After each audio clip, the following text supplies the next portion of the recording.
Le Seigneur soit avec vous. Et avec votre esprit. Évangile de Jésus-Christ selon saint Marc. Gloire à toi, Seigneur.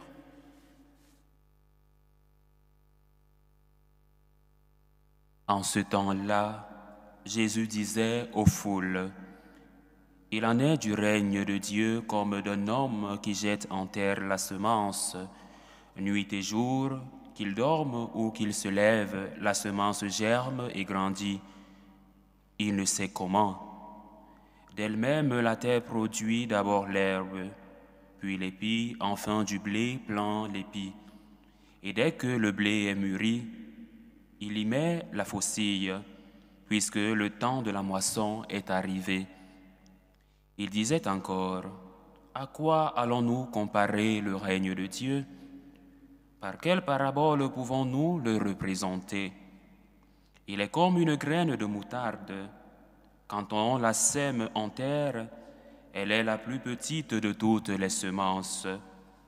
Mais quand on l'a semée, elle grandit et dépasse toutes les plantes potagères. Et elle étend de longues branches, si bien que les oiseaux du ciel peuvent faire leur nid à son ombre. » Par de nombreuses paraboles semblables, Jésus leur annonçait la parole, dans la mesure où ils étaient capables de l'entendre. Il ne leur disait rien sans parabole, mais il expliquait tout à ses disciples en particulier. Acclamons la parole de Dieu. Louange à toi, Seigneur Jésus. Aujourd'hui, nous faisons mémoire de la mémoire liturgique de Saint Jean Bosco, un saint particulier qui a mis l'accent à la formation de la jeunesse. Il est donc important de le célébrer parce que le cœur de l'Église, c'est la jeunesse. La jeunesse qui est pour l'Église le futur, non seulement le futur, mais la représentation du Fils qui a besoin d'être encadré, qui a besoin de protection, qui a besoin de formation. Alors, Saint Jean Bosco est donc ce saint qui a voulu mettre en pratique ces paroles de Jésus, contenues dans Marc chapitre 10, versets 13 à 16.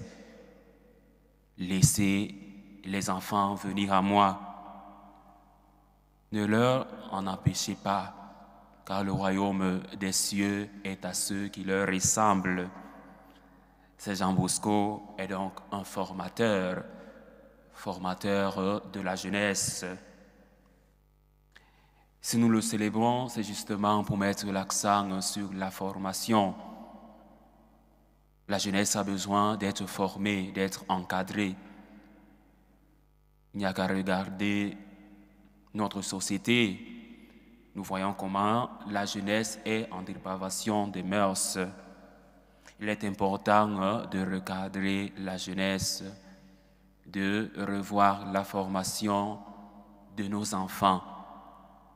Et la société des Salésiens l'a compris. Former la jeunesse, c'est former le futur, non seulement de l'Église, mais de notre société. Aujourd'hui, par l'enseignement et l'influence de Saint Jean Bosco, ou Don Bosco comme on l'appelle, sur la jeunesse, nous comprenons le rôle de l'Église qui est mater et magistra, maîtresse et enseignante. L'Église est mère, nous disait le pape Saint Jean XXIII. L'Église est mère, mais elle est aussi enseignante.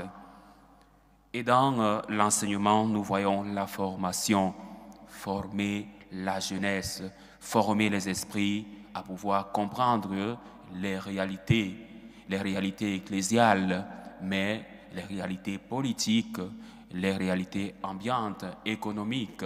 Connaître le Christ signifie se former pour pouvoir enseigner. Il nous a donc laissé un enseignement spirituel qui nous aide à grandir dans notre foi, dans notre relation avec Dieu.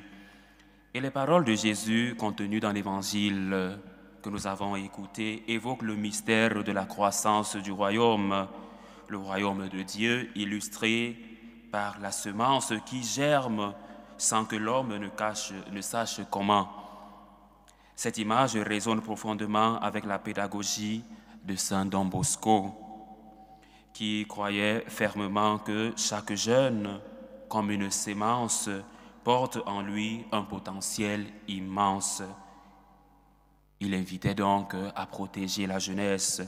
Et il est important aujourd'hui de protéger la jeunesse contre tous ces fléaux, la pédophilie, l'homosexualité et tout ce qui va avec.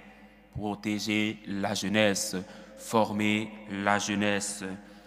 Il a compris que l'éducation ne se limite pas à la simple transmission de savoir, mais qu'elle doit aussi nourrir l'âme et favoriser l'épanouissement spirituel.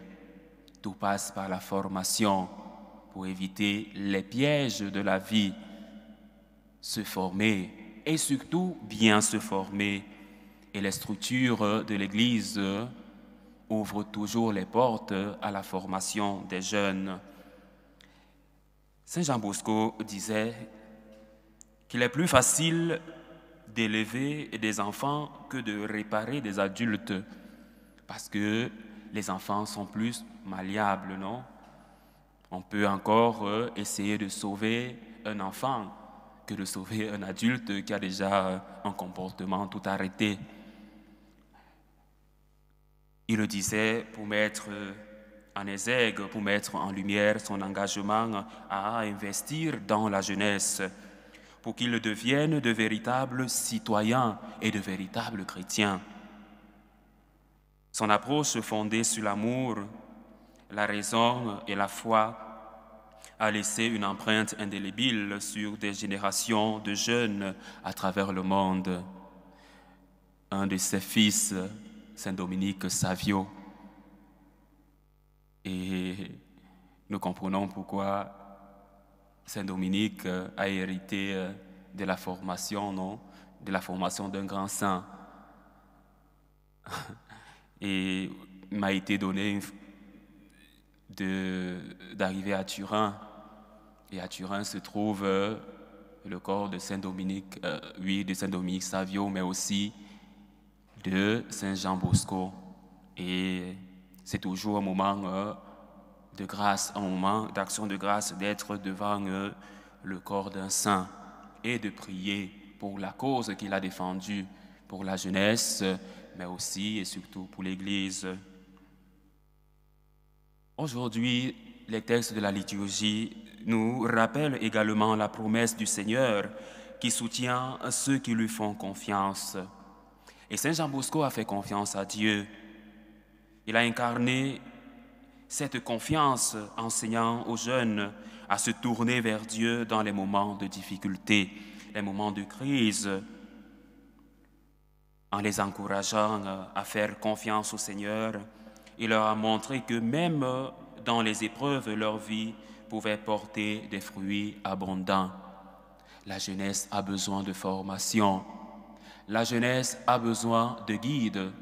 Notre jeunesse a besoin de modèles. Et le modèle par excellence, c'est le Christ. Le Christ qui nous invite, qui nous appelle tous à la sainteté.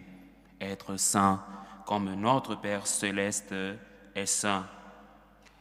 Et les exhortations de l'Épître aux Hébreux nous invitent à persévérer dans la foi, à ne pas perdre notre assurance, cette assurance que Saint Jean Bosco a vécue et transmise à la jeunesse, est un fondement de l'éducation salésienne, la société salésienne. Nous le voyons, les écoles salésiennes qui, jusqu'aujourd'hui, perpétuent cet héritage de Saint Don Bosco. Il a encouragé ses élèves à se lever, à agir et à croire en leur propre potentiel, notre jeunesse a besoin de croire en leur potentiel, de confier leur intention au Christ, tout en s'appuyant sur la grâce divine qui les accompagne. Aujourd'hui, nous voulons prier spécialement pour nos enfants, pour la jeunesse du monde, la jeunesse de nos pays, surtout la jeunesse en proie aux difficultés existentielles, économiques, politiques, aux guerres, à la discrimination, les orphelins, les enfants abandonnés. Nous voulons prier pour que Dieu suscite des formateurs, des personnes qui jettent un œil de compassion et de miséricorde sur eux. Et en faisant mémoire de Saint Jean Bosco, nous voulons nous rappeler que chaque jeune est une semence précieuse dans le jardin du royaume de Dieu. En les nourrissant, en les guidant et en les soutenant, nous participons à la grande œuvre de Dieu qui fait croître les semences de foi et d'amour dans le cœur des jeunes, souvent sans que nous sachions comment. Il est important de prendre soin de nos enfants et de savoir à qui nous les confions. Parfois, les enfants sont laissés à eux-mêmes et pour éviter le pire, il est important de les confier à des structures conformes à la déontologie pédagogique, non? À des structures qui ont une moralité en lien avec ce qu'enseigne l'Évangile.